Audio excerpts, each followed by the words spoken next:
बंदा गुरुपद कंज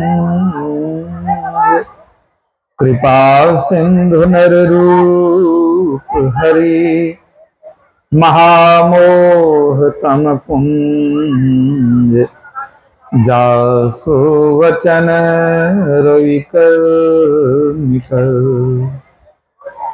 गुरु बिनु ज्ञान ना उपजे गुरु बिनु मिले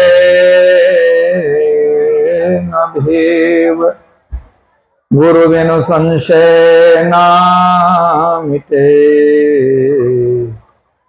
जय जय जय गुरुदेव। बोलिए प्रेम से श्री सद्गुरु महाराज की जय। परमाराध्य गुरुदेव के पावन श्री चरणों में कोटिशः नमन। वंदनीय साधु समाज, आदरणीय धर्म प्रेमी सज्जनों, माताओं, बहनों तथा प्यारे बच्चों, प्रत्येक मनुष्य जीवन में सुख, शांति, कल्याण चाहता है। ऐसा नहीं है कि सिर्फ चाहता है, कोशिश भी करता है, प्रयत्न भी करता है कि जीवन में सुख शांति हो जाए, लेकिन नतीजा सबके सामने में है। सुख के लिए बहुत प्रयास करते हैं, कुशलता के लिए बहुत प्रयास करते हैं, लेकिन समस्या बनी ही रह जाती है। तो हम लोग जानेंगे कि जीवन में कुशलता कैसे हो, जीवन में मंगल कैसे हो।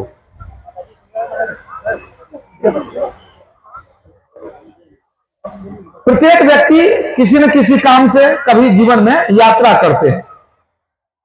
जब यात्रा करते हैं तो मन में लगा रहता है कि जिस उद्देश्य से यात्रा कर रहे हैं वो काम निर्विघ्न पूरा हो जाए, जिस काम से निकले हैं घर से वो काम ठीक से संपन्न हो जाए, उद्देश्य की पूर्ति हो जाए, अकुशल मंगल लौट करके चले आवे। सबके मन में ये धारणा रहती है जब घर से निकलते हैं कुछ काम से। लेकिन कभी कभी कुछ विघ्न बाधा भी हो जाती है। जब आप यात्रा में निकलेंगे किसी शुभ काम से तो कुछ कुछ बाधाएं भी होती है। बाधाएं क्या हैं? अगर ठीक यात्रा के समय शुभ मुहूर्त में आप निकले हैं और उसी समय अगर कोई छींक दे तो कहते हैं यात्रा खराब हो गई, विघ्न बाधा हो गई, अभी जाना ठीक नहीं है, कुछ देर रुक जाए। इसको लोग बाधा मानते हैं। मन में शंका हो जाती है जिस काम से निकले हैं वो काम कोई खराब ना हो जाए, इससे बढ़िया अभी नहीं जाना। तो एक तो है कि छींक दिया कोई तो यात्रा बिगड़ गई, विघ्न बाधा हो गई। और दूसरी बात है रोना। अगर ठीक यात्रा के समय घर में कोई रोने लग जाए तो रोना भी अशुभ की निशानी है।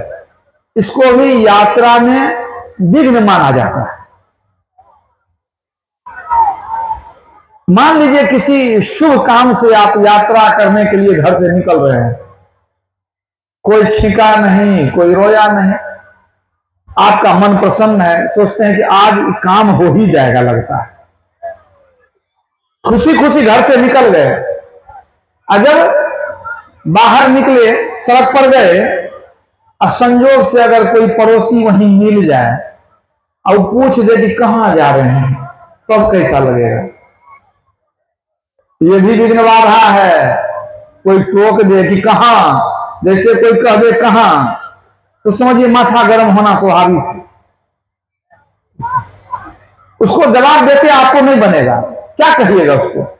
कह दिया कहां मतलब काम खराब हो गया, समझ लीजिए। तब आप कहिएगा इसे हवा खाने निकले हैं, और तब आपको बहुत क्रोध होगा, कैसा दुष्ट आदमी है। अरे कभी नहीं निकलो तो पूछ देता कहां चले, कहां जा रहे हैं। आप लौट के चले जाइएगा ना, कुछ देर के बाद निकलेंगे। अब बड़ा आप सगुन आदमी है, ये हट जाएगा तब जाएंगे यहां से। तो 3 विघ्न बाधाएं मानी जाती है। शुभ यात्रा में कोई छींक दे तो बाधा, कोई रोने लगे तो बाधा, और कोई पूछ दे कहां, सबसे बड़ी बाधा है। तीनों आफत है। तो ये तो संसार के यात्रा के संबंध में आपने जाना।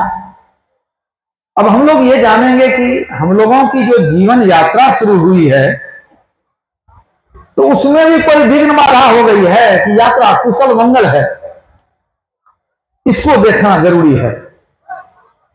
कि मान लीजिए आप संसार के काम से निकले, बाधा विघ्न बाधा हो गई तो आपके मन में लगा रहेगा खटका कि यही काम खराब हो जाएगा मेरा। वास्तव में अगर हो जाए कहीं काम खराब तो पूरा मन में विश्वास होगा कि अमुक आदमी टोक दिया था इसलिए काम खराब हो गया, अमुक आदमी छींक दिया था इसलिए काम खराब हो गया। अब जीवन की यात्रा को देखिए आप, जीवन भी एक यात्रा है। इसकी शुरुआत कब हुई? जब माता के गर्भ में 9 महीना रह चुके और जब पैदा हुए, जैसे जन्म लिए उसी समय से जीवन की यात्रा शुरू हुई। तो इसमें देखना है कि क्या इसमें भी कोई बाधा हो गई है जिसके कारण हमेशा दुख लगा रहता है, हमेशा परेशानी लगी रहती है, अच्छा करते हैं बुरा हो जाता है, कहीं इसमें भी कोई बाधा तो नहीं है। तो तुलसीदास जी बतलाते हैं इस जीवन यात्रा के संबंध में, क्या कहते हैं? जन्मत पहले छींक भई पीछे दीना रोय, ता पीछे पुण्य प्रश्न करी कुशल कहां ते होए। जन्मत पहले छींक भई पीछे दीना रोए, ता पीछे पुण्य प्रश्न करी कुशल कहां ते होए। तुलसीदास जी कहते हैं कि जन्मते जन्मते बच्चा अपने छींक लेता है।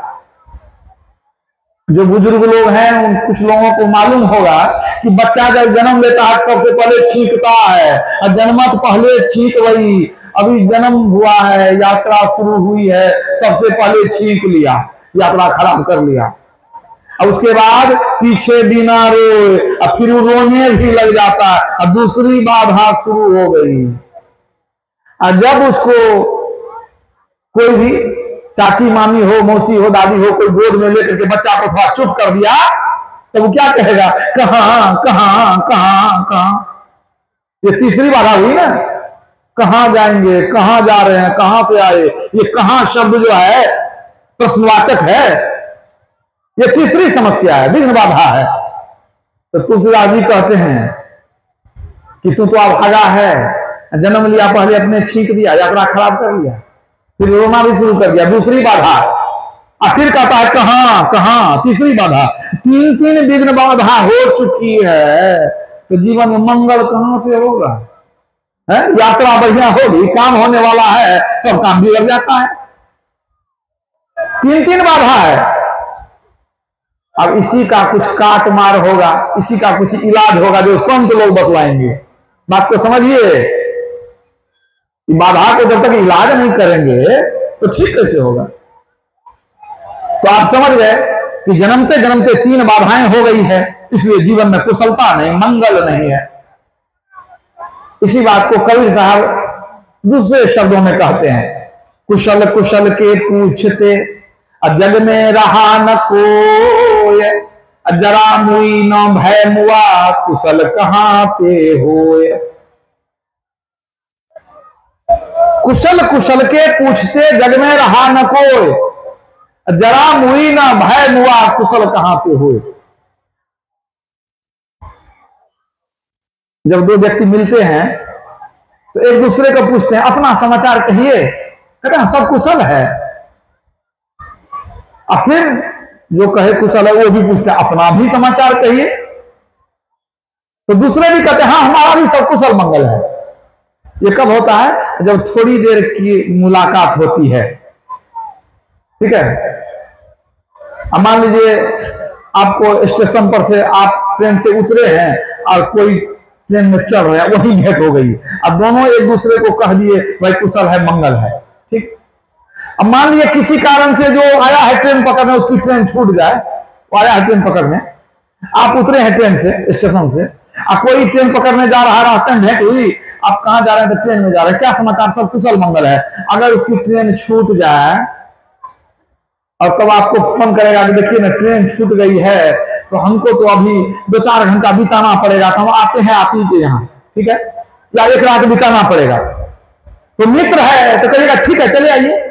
अब वो रात में मान लीजिए आपके यहाँ आकर के रह गए, ठीक है, तो अब देखिए क्या होगा। तभी थोड़ी देर के लिए मुलाकात हुई थी तो कहते थे नहीं सब कुशल मंगल है, ठीक है। अब जब आ गए, अब लंबी चौड़ी बातचीत होगी, घंटों एक साथ बैठेंगे, रात भर रहेंगे, तब अपने दुख का वो चिट्ठा खोलेंगे, हमको ये समस्या, हमको वो समस्या। अब दुख का पिटारा खोलेंगे तो आपको लगेगा ये भगवान हमसे बेसी दुखी तो यही आदमी, अब वही आदमी जो कहता था सब कुशल है, अब जब मिला है थोड़े लंबे समय के लिए, अब अपना अनगिनत दुख सुना रहा है। अब शुगर बढ़ गया है, बीपी बहुत हाई रहता है, इलाज कराना पड़ता है, पत्नी का माथा डिस्टर्ब हो गया है, बेटा को देखिए इतना पैसा दे भेजते हैं, अभी तक नौकरी नहीं हुई है, और 2 नंबर के लिए नौकरी छूट जाती है। अब सुनते रहिए कितनी समस्या है। मतलब क्या है, वो 2 मिनट के लिए कुशलता है, वास्तव में कुशलता है नहीं, लेकिन सब कहते हैं कुशल है कुशल है। अच्छा, ये जो कहते हैं कुशल है तो आज भी कहते हैं, ऐसी बात नहीं है। 50 वर्ष पहले जो हमारे दादाजी पिताजी थे वो भी कहते थे कुशल है, और 100 वर्ष पहले जो हमारे परदादा थे वो भी कहते थे कुशल है। तो कबीर साहब क्या कहते हैं, कुशल कुशल के पूछते जग में रहा न कोई।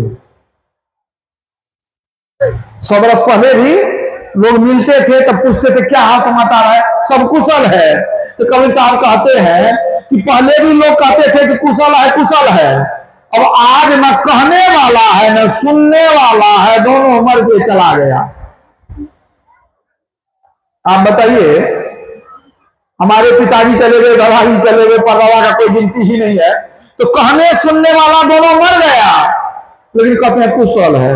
आप बताइए, यही कुशल है? जब मर करके चले गए तो कुशल क्या हुआ? इसी को कुशलता कहते हैं। जब मर गए तो कुशलता कहां हुई? सबसे बड़ा दुख तो यही है, मरना।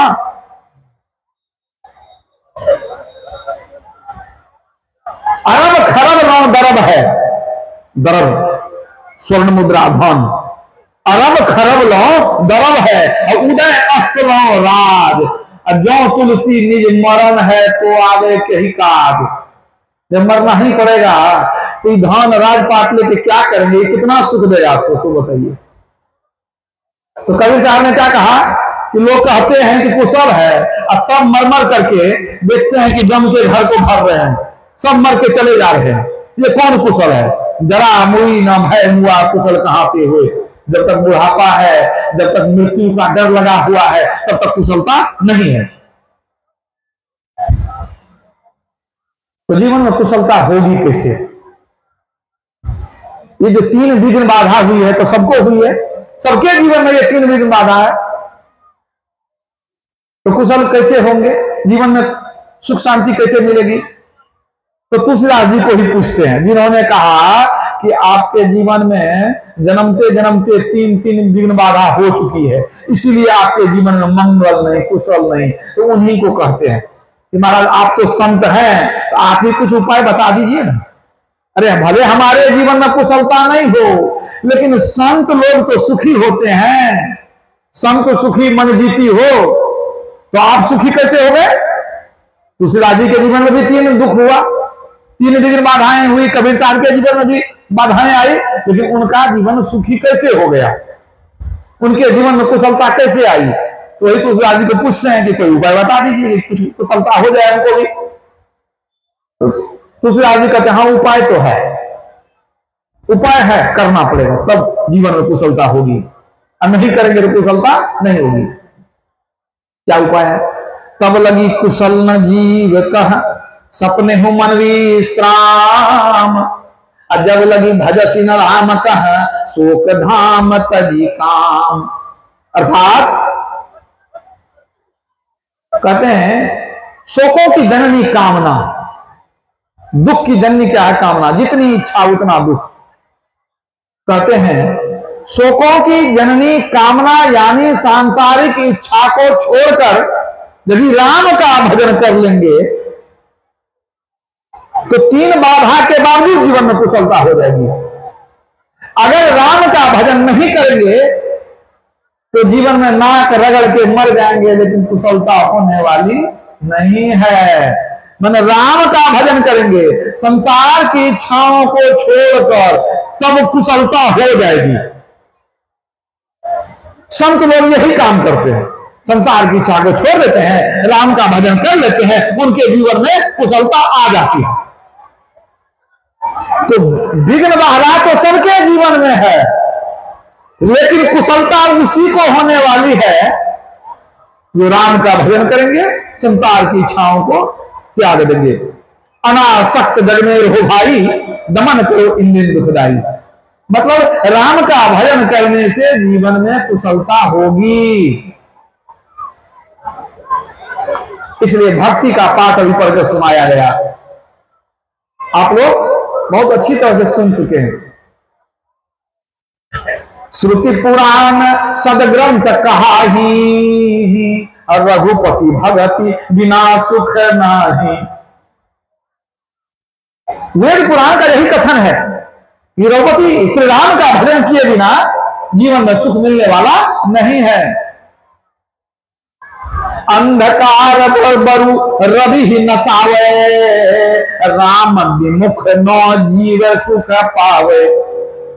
हम लोग जानते हैं कि सूर्य उगता है, अंधकार का नाश हो जाता है।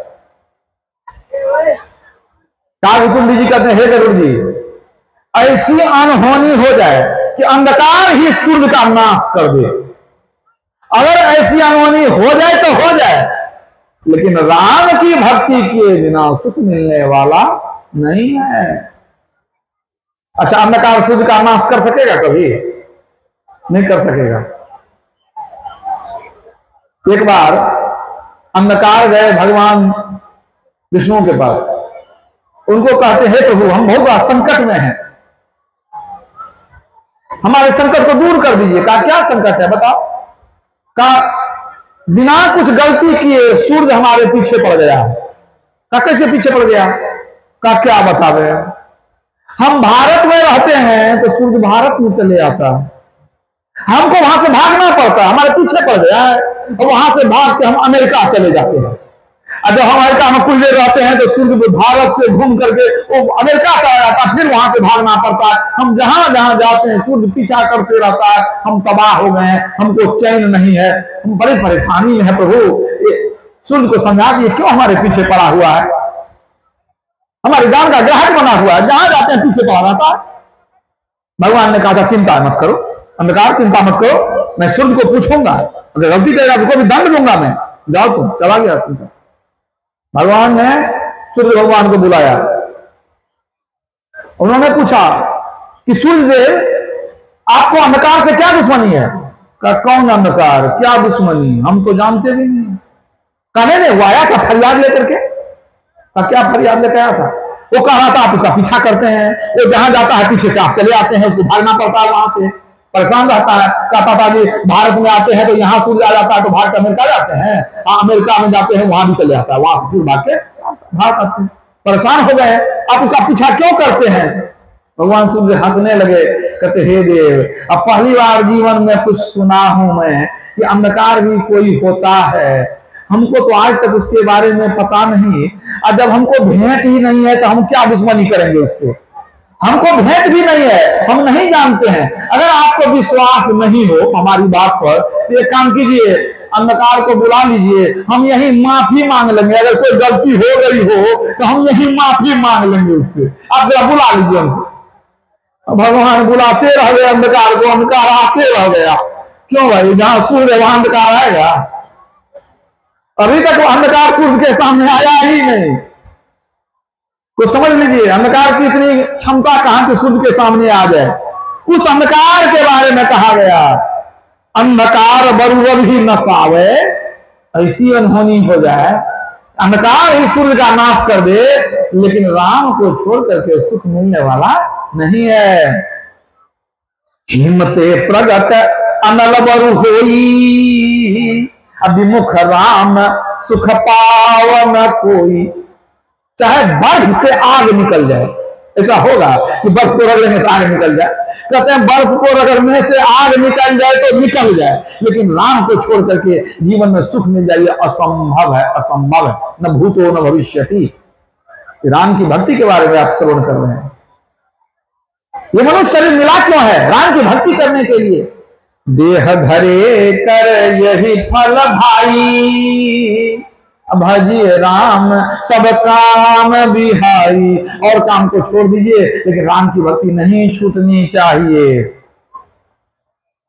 राम की भक्ति करनी है। क्यों? बात है 33 कोटि देवता है, कितने की भक्ति करेंगे आप? छोटी सी जिंदगी है, कितने की भक्ति करेंगे? उतने का तो नाम भी नहीं जानते हैं।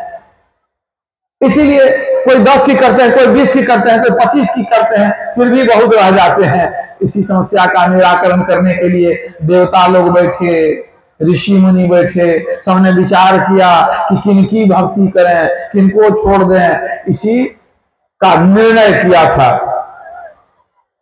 देवताओं ऋषियों ने। शिव अज सुख समकादिक नारद, जे मुनि ब्रह्म विचार विशारद। सब कर मत खगनायक एहा, करिए राम पद पंकज नेहा। काव्यसुंडी जी कहते हैं, हे गरुड़ जी, भगवान शिव थे, ब्रह्मा जी थे, सुखदेव मुनि, नारद मुनि, संकाद ऋषि, सबने विचार किया, बहुत देर तक मंथन किया, तब निष्कर्ष निकाला, एक राम की ही भक्ति करनी चाहिए। भगवान शिव भी वहां विराजमान है। भगवान शिव भी राम की भक्ति करते थे, शायद आपको पता हो। सबने कहा राम की भक्ति करनी चाहिए। अब जरा राम से भी पूछ ले, हे प्रभु आप क्या कहते हैं? क्या आपकी भक्ति करने से काम हो जाएगा ना, कि किसी और को पकड़ना पड़ेगा? भगवान राम ने खुद कह दिया प्रजाजनों को उपदेश देते हुए, जाओ पर लोक यहाँ सुख चाहू, अश्विनी मम बचन हृदय दृढ़ गाऊ। सुलभ सुखद मार्ग यह भाई, भगति मोरी पुराण श्रुति गाई। भगवान राम प्रजाजनों को उपदेश देते हुए कहते हैं कि हे प्रजाजन, यदि आपको यहां भी सुख चाहिए, मरने के बाद परलोक में भी सुख चाहिए, दोनों जगह सुख चाहिए, तो भगति मोरी पुराण श्रुति गाई, आपको मेरी भक्ति करनी पड़ेगी। ध्यान दीजिएगा जरा सा, मेरी शब्द का उपयोग किए। यद्यपि भगवान राम को जब काम पड़ा तो भगवान शिव की भी भक्ति किए थे। भगवान राम जरूरत पड़ी तो माता भगवती की भी पूजा कर ली भगवान राम। लेकिन लोगों को क्या कहते हैं कि यदि परलोक में सुख चाहिए, मने मुक्ति चाहिए, तो भक्ति मेरी भक्ति कर लो, सब काम हो जाएगा। और यही बात देखिए नवधा भक्ति में भी कहते हैं। नवधा भक्ति में कहते कहते जब नवमी भक्ति में आए भगवान राम, तो अंत में फिर एक बार सुना दिए, क्या? नवम सरल सब सन छलहीना, मम भरोस ही हरस न दीना। मम भरोस, भगवान राम क्या कहते हैं? एक मेरा भरोसा रखो, हम सब कुछ दे देंगे तुमको। लेकिन जिसको भरोसा नहीं है, वो बेचारे यहां वहां जहां तहां कहां कहां फूल पान चढ़ाते हैं, ठिकाना नहीं है। आपके देवता कितने कमजोर हैं कि 10, 20, 50 को मिलाकर के भी आपका काम नहीं बनता है। सोचिए, यहां कहा गया एक राम की भक्ति करने में कल्याण हो जाएगा। अब बहुत की उपासना में जीवन बर्बाद हो जाएगा। पतिव्रता को सुख घना, जाके पति है एक, मल मन मैली व्यभिचारिणी पाके खसम अनेक। कविता क्या कहते हैं? जिसको बहुत पति है वो मनमैली है, व्यभिचारिणी है, उसको इज्जत प्रतिष्ठा नहीं मिलती है। अब जो पतिव्रता है, एक ही पति से प्रेम करती है, तो उसका भरण पोषण नहीं होता है क्या? होता है ना। ऐसा है कि कोई स्त्री 5 पति कर लेगी तब उसको सुख मिलेगा? एक ही पति सुख देगा तो एक ही पति से मिल जाएगा। और 5 पति करने से वो धर्म से गई, इज्जत से गई, वो जीवन बर्बाद है कि नहीं? वही बात है। एक साध है सब है, सब साध है सब जाए, जो गही सेवे मूल को फूले फले आधार। एक की भक्ति करेंगे जीवन नेक हो जाएगा। तो भगवान राम क्या कहते हैं शबरी को?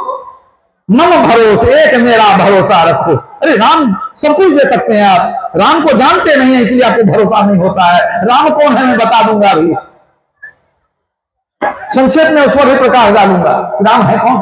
तो आपने जाना कि भगवान राम ने कह दिया कि भक्ति मोरी, मेरी भक्ति कर लो। आप जानते हैं कि 33 कोटि देवता की भक्ति आपसे होने वाली नहीं है। तो जब राम कहते तो विश्वास कर लीजिए, भक्ति मोरी। अब इतनी बातों को लिखने वाले कौन है? तुलसीदास जी।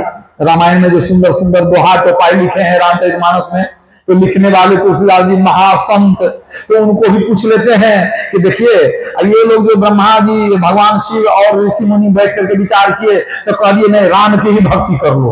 अब भगवान राम भी एक बार प्रजा को कह दिए कि मेरी भक्ति कर लो, तो आप अपना कुछ विचार कह दीजिए। आप संत हैं तो आपका भी विचार कुछ सुन लेंगे हम लोग। तो तुलसीदास जी ने अपना विचार कह दिया, क्या? नर विविध कर्म अधर्म बहुमत शोक प्रद सब त्यागहु, विश्वास करि कह दास तुलसी राम पद अनुरागहु। कहते विश्वास करके एक राम के चरणों में ही प्रेम कर लीजिए। तो इतनी बातें जो मैंने सुनाई आपको, ये सब तो रामचरितमानस की चौपाई थी। रामचरितमानस से ही मैंने आपको 5-7 उदाहरण देके बताया कि मैं राम की भक्ति करनी चाहिए। तब आपके मन में होगा ये तो रामायण की बात है, तुलसीदास जी ने लिख दिया, क्या और संत ने भी कहा है कि मैं राम की ही भक्ति होनी चाहिए? और किन्हीं संत ने कहा है कि नहीं कहा है? सभी संत ने कभी न कभी किसी न किसी रूप में राम की भक्ति के बारे में कहा है। याद रखिएगा।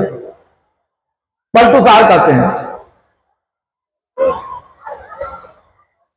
पलटू नरतन जात है सुंदर सुभग शरीर, सेवा की जय साधु की भजली जय रघुवीर। रघुवीर बना भगवान राम। पलटू नरतन पाए के मूर्ख भजे न राम, कोई काम न आएगा सुत दारा धन धाम। पलटू साहब नानक साहब कहते हैं राम सुमर यही तेरो काज है। उनकी वाणी है, भजन है। मीराबाई कहती है मनुआ राम नाम रस पी जाए, तजी कुसंग सत्संग बैठ नित हरि चर्चा सुन ली जाए, मनुआ राम नाम रस पी जाए। कबीर साहब क्या कहते हैं, जे नर राम भगति नहीं साधी, जन्मत कहे न वो अपराधी। वो अपराधी है, जन्मते मर क्यों नहीं गया, जो राम की भक्ति नहीं करता है। कबीर साहब कहते हैं। चरणदास जी महाराज की वाणी है, खसम तुम्हारो राम है, इत उत रुख मत मार। कैसा वचन कहते हैं चरणदास जी महाराज? कहते तेरा खसम तो राम है, यहां वहां मुंह क्यों मारते हो? इत उत रुख मत मार, खसम तुम्हारो राम है, इत उत रुख मत मार। चरणदास जी कहता है यही धारणा भार। इस धारणा को मजबूत कर लो कि तुम्हारा एक ही जगतपति है, एक ही तुम्हारा जगत पिता है, वही अपना है, उसी की भक्ति कर लो। और हमारे गुरुदेव भी तो राम के बारे में बहुत कुछ लिखे हैं। जय जय राम जय जय राम, जय जय राम कहू जय जय राम, जयति जयति जय राम हो राम राम। तो कितने संतों की वाणी सुनिएगा, यही सुनाने लग जाए तो सत्संग समाप्त हो। मैंने सभी संतों ने कहा है कि राम की भक्ति करनी चाहिए।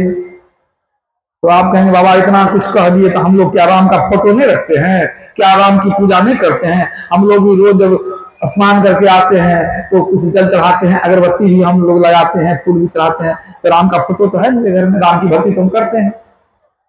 लेकिन आप ये बताइए कि आप कैसे जाने कि राम का ही फोटो है? सो बताइए, कोई फोटो खींच के रखा था? उस जमाने में मोबाइल था क्या है?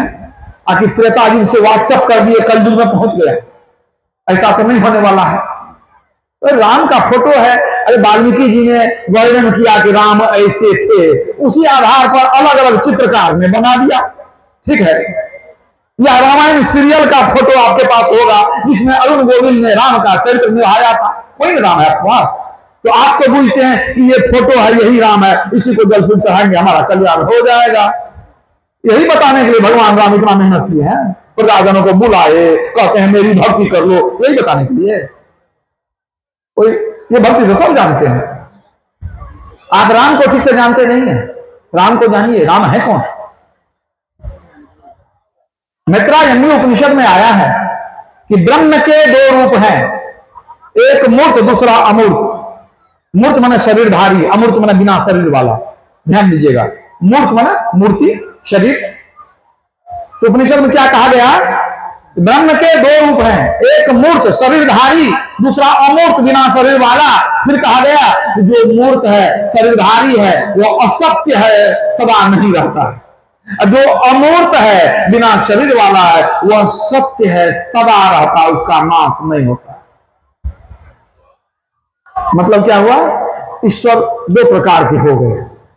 एक हो गए जिसका कभी नाश नहीं होता, उनको शरीर नहीं है। शरीर रहेगा तब नहीं देखिएगा, रूप आकार नहीं है तो देखिएगा कहां से।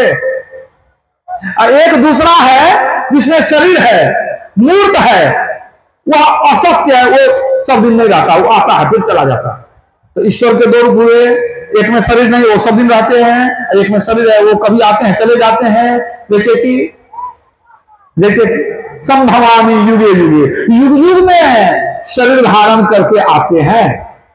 त्रेता है तो भगवान राम, द्वापर है तो भगवान कृष्ण, रूप बना करके आए, कुछ दिन रहे, फिर अपना काम करके चले गए। तो रूप वाले जो हैं, जो मूर्त हैं, सगुण साकार, जिसमें गुण भी है आकार भी है, वो सदा नहीं रहते हैं। भगवान राम आए, 11,000 वर्ष तक अयोध्या जी में राज्य किए, शरीर को सरजू नदी में त्याग करके और खुद चले गए जहां से आए थे। तो आज तो वो राम नहीं है। आज राम को कहां खोजिएगा? फोटो भी सही नहीं है, उस राम की भक्ति कैसे कीजिएगा?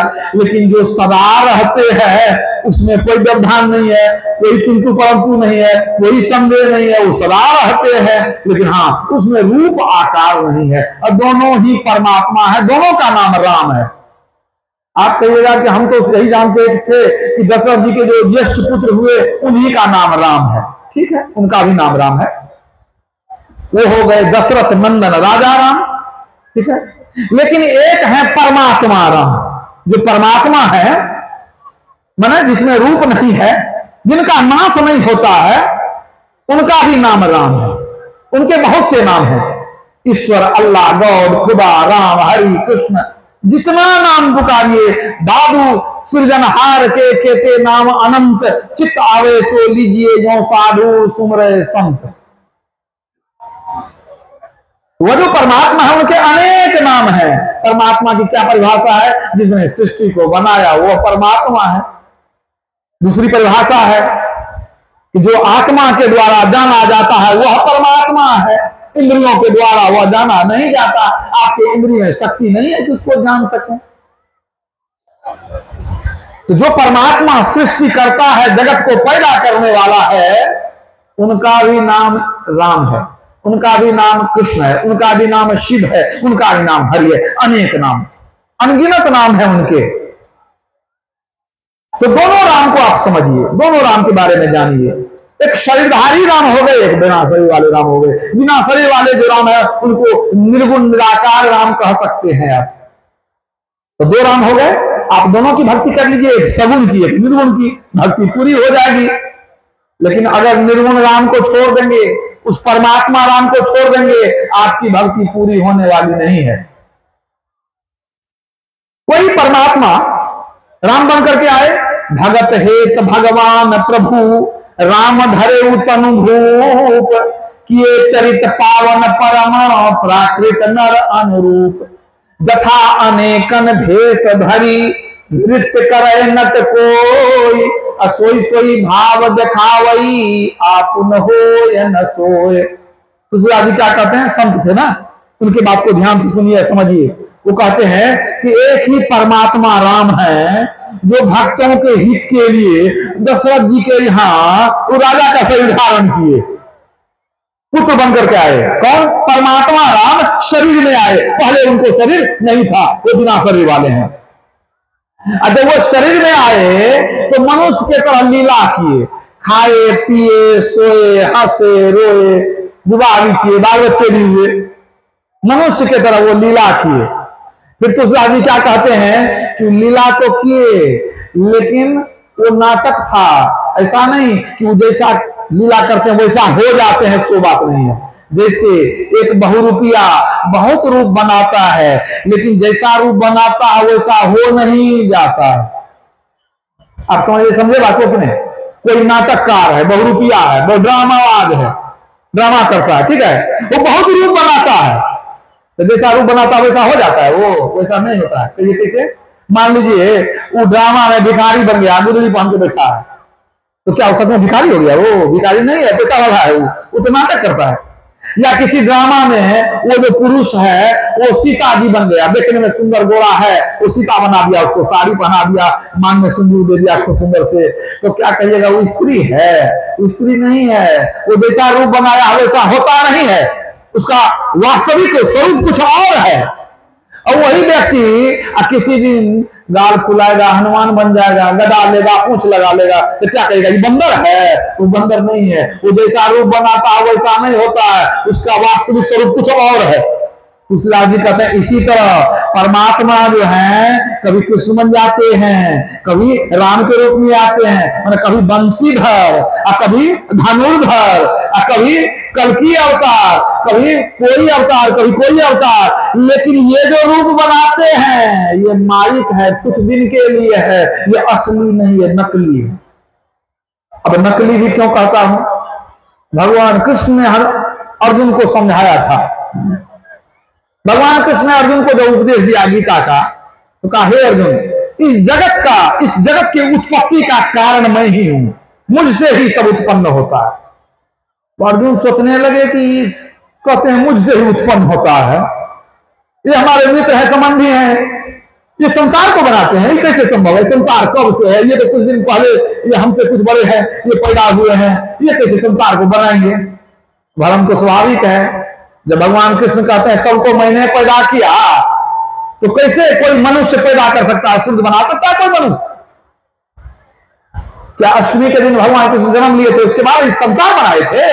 अरे संसार पहले से था। नवमी के दिन भगवान राम का जन्म हुआ, तो क्या जन्म होने के बाद वो संसार के बनाए? नहीं, संसार पहले बना हुआ था। तो अर्जुन का माथा चकराने लगा कि क्या सब बोलते हैं, कहते हैं सबको हम ही बनाए हैं। तो समझ में आ नहीं रहा था उनको। भगवान कृष्ण समझ गए कि ये हमको ठीक से पहचान नहीं रहा है, ये पूछता है कि हम अभी जन्म लिए हैं, यही हम है, ये शरीर हम है। तो भगवान कृष्ण ने बताया कि तुम हमको जानो कि हम हैं कौन, हमको ठीक से जानो। अव्यक्तं व्यक्तिमा पन्नं मन्यन्ते माम बुद्धयः परम भावाम जानन्तो ममाभयं मुक्तमम्। हे अर्जुन, मैं अव्यक्त हूं, मैं छिपा हुआ हूं, मैं प्रकट नहीं हूं। मुझ अव्यक्त के परम भाव को न जानते हुए अज्ञानी लोग, मूर्ख लोग मुझको शरीरधारी समझते हैं। मेरे असली स्वरूप को न जानते हुए अज्ञानी लोग मुझको शरीरधारी समझते हैं। वस्तुतः मेरा जो अव्यक्त स्वरूप है वही उत्तम स्वरूप है। मेरा अव्यक्त स्वरूप जो है, ये निर्गुण निराकार रूप है, वो उत्तम स्वरूप है। ये जो देखते हो ये उत्तम नहीं है, ये उत्पन्न की हुई माया है। कहने का भाव यही है कि लोग मुझको, अज्ञानी लोग मुझको शरीरधारी समझते हैं। हम शरीर वाले नहीं है, कभी कभी शरीर में आते हैं तो शरीर वाले हो गए हम तो सदा बिना शरीर के रहते हैं। अच्छा, अभी कौन परमात्मा का अभी कौन सा शरीर है, इसे बताइए। अरे कब जो है, आप सोचिए त्रेतायुग कब बीता, भगवान कृष्ण को कब आए थे, कब चले गए, और तब से तो अभी भगवान नहीं अवतार नहीं लिए हैं। तो सोच लीजिए अभी भी परमात्मा है कि नहीं, सृष्टि कैसे चलती है। तो समझाए कि देखो मैं ये नहीं हूं जो ये देख रहे हो, ये नहीं, मैं इस शरीर को धारण करने वाला हूं। मैं शरीर नहीं, मैं शरीरी हूं। मैं रूप नहीं, मैं स्वरूप हूं। मैं शरीर नहीं, मैं आत्मा हूं। अपने बारे में बताते हैं। भगवान कोई रूप आपको दिखा दे, आप लोग कथा में सुनते होंगे कि भगवान प्रकट होकर दर्शन दिए, किसी को चतुर्भुजी रूप का दर्शन हुआ, किसी को अष्टभुजी रूप का दर्शन हुआ, किसी को दिव्य रूप, नर रूप, किसी को विश्व रूप, किसी को विराट रूप का दर्शन हुआ।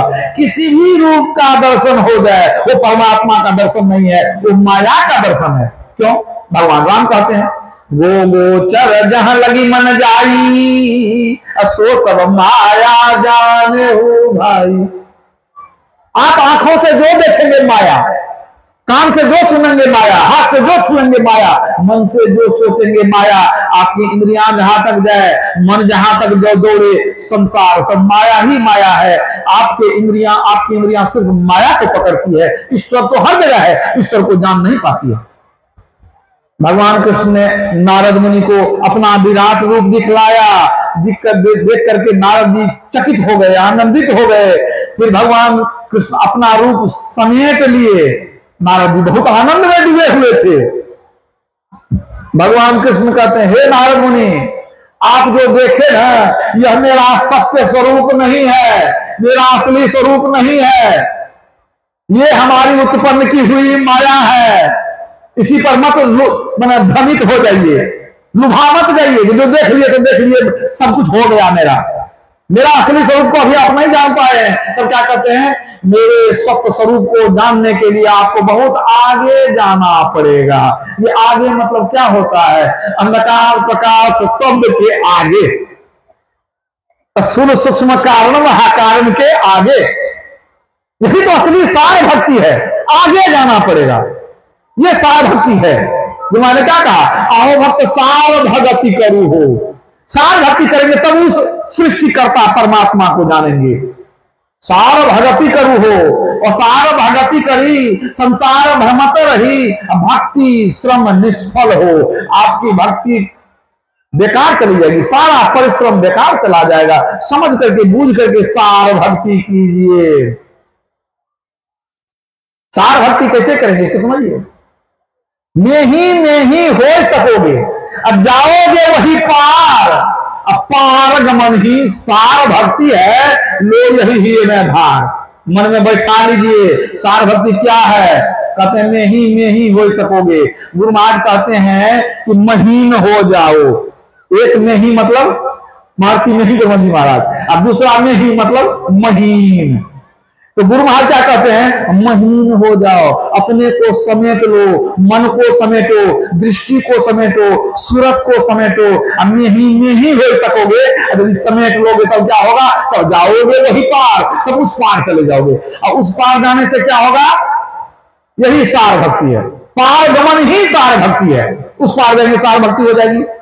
तब आप कहेंगे में ही हो जाएंगे, समेट लेंगे अपने को, तो किस पार जाएंगे, गंगा पार की कोसी पार कि धार के उस पार, कौन पार में, इसको भी जानिए। तो बीमार कहते हैं नहीं, स्थूल सूक्ष्म कारण महाकारण कैवल्य हु के पार। सुषमन तिल हो तिल तम भीतर, होंगे सबसे न्याय। सुषमना में प्रवेश करेंगे तब क्या होगा, स्थूल सूक्ष्म कारण महाकारण कैवल्य को पार कर जाएंगे, तब जाकर के राम की पहचान होगी, तब जाकर के कृष्ण को जानेंगे। वही भगवान कृष्ण कहते हैं कि हमारे सत्य स्वरूप को जानने के लिए आपको बहुत आगे जाना पड़ेगा। यानी कि आंखों में देख लिए, ये देखने से काम नहीं चलेगा। यही देख करके पांडव लोग नरक चले गए, दशरथ स्वर्ग चले गए। जो उस पार चली गई वो थी शबरी। शबरी उस पार चली गई, सूक्ष्म कारण महाकारण कैवल्य के पार। और क्या हुआ, परमात्मा के उस पद में लीन हुई जहां से लौट करके आना नहीं पड़ता। बेचारी को मुक्ति ही मिल गई। और सोचिए, एक साधारण स्त्री मुक्ति मिल गई, राम अपने पिताजी को मुक्ति में नहीं पहुंचा सका। क्या राम का काम नहीं है मुक्ति में पहुंचाना, वो काम गुरु महाराज का है, तो गुरु पहुंचाएंगे आपको। तो पहले राम को जानिए। राम के दोनों रूप हैं, एक परमात्मा राम है, एक राजा राम। आप राजा राम को जानिए, बड़ी अच्छी बात है। वो मर्यादा पुरुषोत्तम है, हमारे लिए आदरणीय है, अनुकरणीय है। लेकिन यदि मुक्ति चाहिए तो उस परमात्मा राम को जानना जरूरी है। मैंने कहा ना कि दशरथ जी को मुक्ति नहीं मिली, राम का दर्शन तो बहुत किए। कोई भी ऐसा भक्त नहीं हुआ कि राम के रूप का दर्शन करके मुक्ति में चला गया हो। अगर इतना ही आसान होता तो भगवान राम हनुमान जी को क्यों कहते कि ध्यान कीजिए, अंदर में ज्योति को खोजिए। कहने का क्या जरूरत, सोच लीजिए। तो रामचरितमानस में क्या लिखा गया कि राम की भक्ति करनी चाहिए। तो फल क्या मिलेगा, आपके मन में होगा कि राम की भक्ति करेंगे तो मुक्ति मिल जाएगी। तो रामचरितमानस तो यही कहता है, राम भगति रत नर अरु नारी, सकल परम पद के अधिकारी। राम की भक्ति में जो रत हो गया, लीन हो गया, वह कहां जाएगा, परम पद में, यानी मुक्ति पद में वो पहुंच जाएगा। राम की भक्ति करेंगे मुक्ति मिल जाएगी। ठीक है, अब राम की भक्ति कैसे करेंगे, तो आप जान गए दो राम है। ठीक है ना, तो दो राम हैं, आप दोनों की भक्ति करिए, बड़ी अच्छी बात है। मतलब सगुण साकार की भी कीजिए, लेकिन निर्गुण निराकार की भक्ति अनिवार्य है, उसके बिना काम चलने वाला नहीं है। इसलिए तुलसीदास जी ने कहा, निर्गुण रूप सुलभ अति, सगुण जान नहीं कोय, सुगम अगम नाना चरित, सुनि मुनि मन भ्रम होय। क्या कहते हैं, सगुण में मुनियों को भी भ्रम हो जाता है, निर्गुण में कोई भ्रम नहीं है, बड़ा सुलभ है, सुखद है, आनंददायक है। इसलिए निर्गुण भक्ति को पकड़ो। निर्गुण मतलब आपके अंदर जो परमात्मा राम बैठा हुआ है सब दिन से, उसको जानिए। क्यों? राजा राम आज है नहीं, क्यों? देवकी नंदन कृष्ण आज है नहीं। आप उस राम को पकड़ लीजिए। अगर आप भगवान शिव की भी भक्ति करना चाहते हैं तो शिव भी आपके अंदर में ही है। तीर्थे दाने जपे यज्ञ काष्ठे पाषाण के सदा, शिवं पश्यति मूढ़ात्मा शिवे देहे प्रतिष्ठिते। तीर्थ में, दान में, जप में, यज्ञ में, लकड़ी में, पत्थर में लोग शिव को खोजते हैं, लेकिन वो शिव कहाँ है? शिवे देहे प्रतिष्ठिते। इस मनुष्य शरीर के अंदर में शिव है। इसका क्या प्रमाण है? अगर शिव निकल जाए तो क्या होगा? आप शव हो जाइएगा। हर्षिकार हटा दीजिए शिव में से, क्या होता है? तालब शौर व शव। जैसे शिव निकला आप शव हो जाएंगे, याद रखिए। तो जब तक आप जिंदा है, इसका मतलब शिव आपके अंदर में है। आपका धर्मशास्त्र कहता है शिव शिवे देहे प्रतिष्ठिते। बिंदुनाद महालिंगन शिव शक्ति निकेतनम, देहं शिवालयं प्रोक्तम सिद्धिदं सर्वदेहि नाम। बिंदुनाद महालिंग है, शिव शक्ति का घर है। इस शरीर को ही शिवालय कहते हैं। इसमें सबको सिद्धि मिलती है, याद रखिए। तो अगर अंदर घुसेंगे शिव का दर्शन भी होगा, सारे देवी देवताओं का भी दर्शन होगा, परमात्मा भी मिल जाएंगे, आपका काम पूरा हो जाएगा। तो जिस तुलसीदास जी ने लिखा कि राम की भक्ति किए बिना सुख नहीं, मुक्ति नहीं, वही तुलसीदास जी दोनों राम के बारे में बता दिए कि दोनों राम है। दोनों राम की चर्चा करते हैं तुलसीदास जी। जब उन्होंने लिखा है कि जनक जी के सभा में भगवान राम गए, शिव जी के धनुष को तोड़ा, सीता से विवाह हुआ, तो किस राम का विवाह हुआ था? परमात्मा राम का विवाह नहीं हुआ, वो राजा राम का विवाह हुआ है कि नहीं? और जब वहां आप मैंने पढ़ते हैं रामचरितमानस में कि भगवान राम सीता लक्ष्मण पिता के आदेश से घर से निकल के वनगमन करने चले गए। पहले दिन तमसा नदी के किनारे रहे और दूसरे दिन गंगा नदी के किनारे रहे। वो कौन राम थे? परमात्मा राम नहीं थे, वो दो हाथ दो पैर वाले सगुन साकार राम थे। समझ गए बात? तो राम की चर्चा तो है ही, लेकिन अब दूसरे राम के बारे में बताता हूं। तुलसीदास जी ने कितना सुंदर लिखा है। आप जब कुछ विचारिएगा तो ना पता चलेगा ये दूसरे राम भी है। तुलसीदास जी लिखते हैं राम के संबंध में, राम ब्रह्म चिन्मय अविनाशी, सर्वरहित सब उर पूरवासी। ज्यादा दिमाग मत लगाइए, बस इतना समझिए, राम ब्रह्म चिन्मय अविनाशी, राम अविनाशी है। सब उड़पुरवासी, सबके हृदय में रहते हैं। तो एक राम वो है जो अविनाशी है, समझ गए? फिर उसी राम के बारे में तुलसीदास जी कहते हैं, राम ब्रह्म व्यापक जग जाना, परमानंद परेश पुराना। राम सब जगह व्यापक है, कोई जगह उनसे खाली नहीं है। तो राम का लक्षण क्या बताया गया? एक तो पहले आप सुने कि राम अविनाशी है, और फिर दूसरे में कहा गया राम सब जगह है। और देखिए तीसरे जगह, व्यापक व्याप्य अखंड अनंता, अखिल अमोघ शक्ति भगवंता। व्यापक भी है, व्याप भी है, अखंड है, अनंता। वो राम कैसा है? अनंत है, जिसका अंत नहीं हो। समझ गए? तीसरा लक्षण कि वो अनंत है, ये भी जान गए। अब एक और लक्षण जान जाइए। भगवान शिव ने पार्वती को बताया राम कौन है। उमा राम के भ्रिकुटि विलासा, हो ही विश्व पुनि पावही नासा। क्या कहते हैं? राम वो है, भगवान शिव कहते हैं, हे पार्वती, राम वो है जिनके भाव के इशारे से सृष्टि बन करके तैयार हो जाती है, और पुनः इशारा हो जाए तो सृष्टि समाप्त हो जाती है। अब आप राम के गुण को जाने, क्या क्या जाने? कि राम अविनाशी है, राम सब जगह व्यापक है, राम अनंत है, राम इशारे से सृष्टि का निर्माण कर देते हैं। यदि दशरथ नंदन राम में ये सब गुण होता तो क्या दिक्कत थी? जरा विचार कीजिए, क्या दशरथ नंदन राम जो थे वो अविनाशी थे? शरीर छोड़े, शरीर छोड़ दिए तो अविनाशी नहीं हुए, ठीक है? वो सर्वव्यापक है। अगर वो सर्वव्यापक थे तो दशरथ जी छाती पीट के क्यों मर गए कि राम चला गया? सर्वव्यापक सब जगह है। अयोध्या जी में भी है तो दशरथ जी क्यों रहेंगे? राम तो है ही। मतलब दशरथ नंदन राम जो है वो अविनाशी नहीं है, वो सर्वव्यापक नहीं है, वो अनंत भी नहीं है। व्यापक व्यापक अखंड अनंता, अनंत माने जिसका अंत नहीं हो, अंत नहीं है। राम और लक्ष्मण दोनों खड़े हैं, ठीक है। तो राम का अंत होगा तब ना लक्ष्मण शुरू होगा, ये बताइए। अगर वो अनंत रहेंगे तो एक ही रहेंगे, तो दूसरा कहां से आएगा? अनंत बनना जिसका अंत नहीं हो, समझ लीजिए। तो राम का तो अंत था, भाई यही है तो वहां नहीं है, वहां है तो यहां नहीं है, अनंत तो हुए नहीं हो। और फिर कहते हैं राम भाव के इशारे से सृष्टि बना देते हैं। आप बताइए, जब वो सृष्टि बना सकते हैं राम, तो सीता को छुड़ाने में इतना परेशान काहे हो गए? क्यों बैठ करके हतोत्साहित हो गए, निराश हो गए? रावण मरने वाला नहीं है। क्यों? राम तीर चलाते थे, रावण का हाथ कट जाए तो हाथ जुट जाए, पैर कट जाए तो पैर जुट जाए, और सिर काट देते थे तो सिर हो जाता था। निराश हो गए, ये मरने वाला नहीं है। तो बताइए, जो राम सृष्टि बना देगा वो इस तरह से निराश हो जाएगा? मतलब ये सब जो गुण है, अविनाशी, अनंत, सर्वव्यापक, हृदय में रहने वाला, सृष्टि को बनाने वाला, यह सब गुण किसी सगुण साकार शरीरधारी का नहीं हो सकता है। तब ये है परमात्मा राम का वर्णन, याद रखिए। तो तुलसीदास जी कहते हैं उस राम को छोड़ना नहीं, जो परमात्मा राम है वो सदा रहते हैं, कोई परिवर्तन नहीं होता है। उस राम की भक्ति अवश्य करो। अगर उनसे तुम मिल लोगे तो जानत तुम्हारी हो जाए, तुम भी राम बन जाओगे। उस राम की भक्ति करनी होगी। तुलसीदास जी ने कहा, तुलसी राम स्नेह करूं त्याग सकल उपचार, जैसे घटे न अंक नौ के लिखे पहाड़। तुलसीदास जी बतलाते हैं किस राम की भक्ति करना जरूरी है। क्या कहते हैं?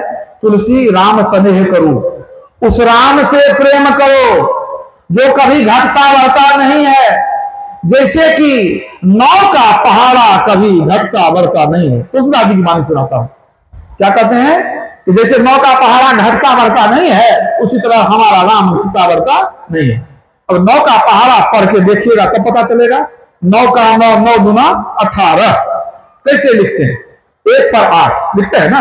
अगर 1 8 को जोड़ेंगे तो 9 हो जाता है, और 9 किया 27, तो 2 पर 7 देंगे, दोनों को जोड़ेंगे 2 7 9, 9 चौका 36, 3 6 9, 9 5 45, 4 5 9, 9 6 54, 5 4 9, 9 7 63, 6 3 9, 9 8 72, 7 2 9, 9 9 81, 8 1 9, और 9 दही 90, 9 में शून्य जोड़ेंगे कितना होगा? 9 ही होगा।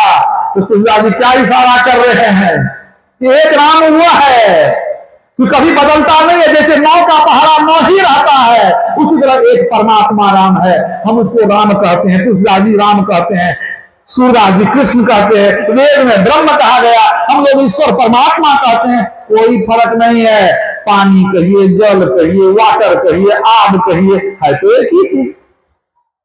तो तुलसीदास जी इशारा कर दिए, उस राम की भक्ति करो तब तेरा कल्याण होगा। उस राम की भक्ति हमारे गुरुदेव ने किया, और कणकण में उनका दर्शन हो गया। अंदर में दर्शन हुआ राम का, तो बाहर में भी दर्शन हो गया। तो कुमार क्या कहते हैं? सब में व्यापक, सबते न्यारा, सब घटे कही राम।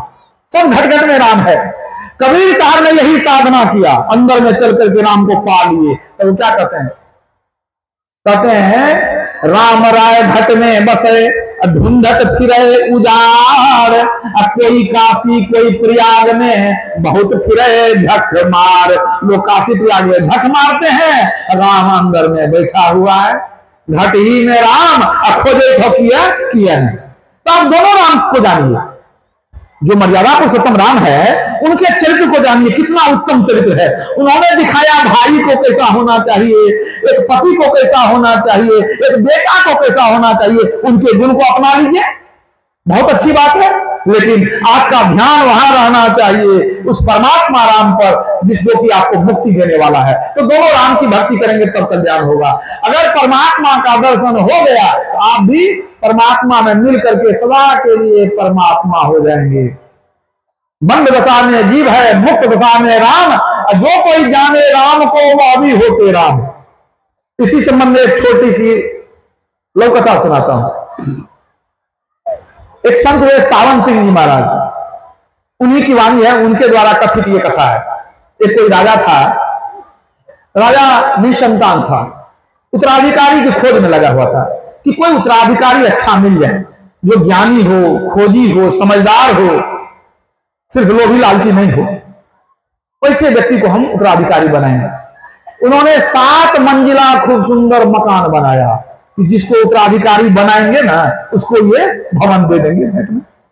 और क्या किया, 7 मंजिल में से देखिए क्या क्या किया, सब मंजिल पर कुछ न कुछ धन रख दिया और सबसे ऊपर 7वीं में अपने बैठ गए।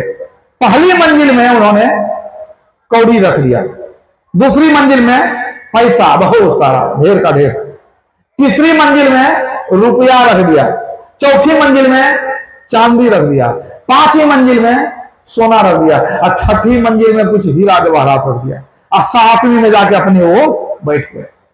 ढिंडोरा पिटवा दिए कि जिनको भी अर्थाभाव हो, धन की जरूरत हो, वो आकर के अपने आवश्यकता अनुसार धन ले जा सकता है, मैंने मुफ्त में ले जा सकता है, जो चाहे जरूरतमंद है आके ले जाए। और सब जगह पहरेदार सिपाही अगर बैठा दिए, भाई आएगा जो जरूरतमंद है तो लेके जाएगा। अब जो बहुत गरीब आदमी जो आया तो देखा यहाँ कौड़ी बहुत है, तो कौड़ी का भी कीमत होती थी उस जमाने में, तो जो आया कौड़ी जेब में भरा, झोला में भरा, अब लेके चला गया। कुछ लोग कहा जरा ऊपर भी देख लेते हैं क्या है, एक सीढ़ी ऊपर चढ़ गया तो वहां पैसा मिल गया और खुशी हो गया, अरे यहाँ तो पैसा है, पैसा ले लिया। अब कुछ लोग और ऊपर गया, उसको रुपया मिल गया। लेकिन ज्यादातर लोग को जो मिल जाए वही लेके निकल गए। होते होते कुछ लोग ऐसे भी थे कि चौथे माले में पहुंच गए, वहां उनको चांदी मिल गई। कुछ लोगों ने सोचा कि ऊपर जाते हैं तो कीमती चीज मिलता है और ऊपर जाना चाहिए। जब चांदी से ऊपर में जाने लगा, वहां पहरेदार था, कहा ठीक है भाई जाओ कोई बात नहीं है, लेकिन ऊपर में जो मिलेगा वही लेना पड़ेगा। क्यों भाई, अब ऊपर जाओगे तो इधर से आने का रास्ता नहीं है, उधर उल्टा रास्ता है, मिला तो ठीक, नहीं तो खाली हाथ चले जाओ। तो कहने में हम चांदी लेके लौट जाते, हम नहीं जाएंगे ऊपर, कहीं नहीं मिला कुछ तो चांदी लेके लौट गया। लेकिन कुछ लोग ऐसे थे, सोच लिया कि नहीं ऊपर जाएंगे चाहे जो हो जाए, कुछ तो बात जरूर है।